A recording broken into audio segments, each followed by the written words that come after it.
Why insects are attracted to light. Insects are drawn to bright lights because they confuse the animals' navigational systems.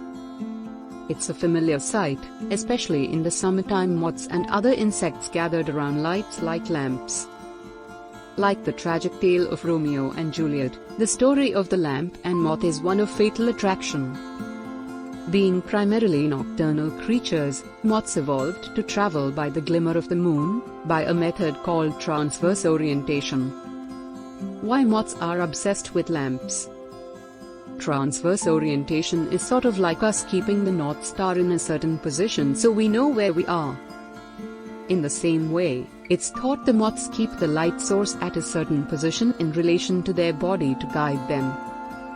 What moth evolution couldn't account for was the proliferation of 24/7 electric light in our modern world. When you've got really bright lights, it's almost irresistible. The dealership switched to sodium vapor bulbs because the wavelength of light they emit is much less attractive to the bugs.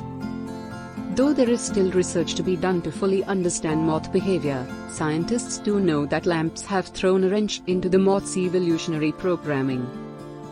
Thanks for watching.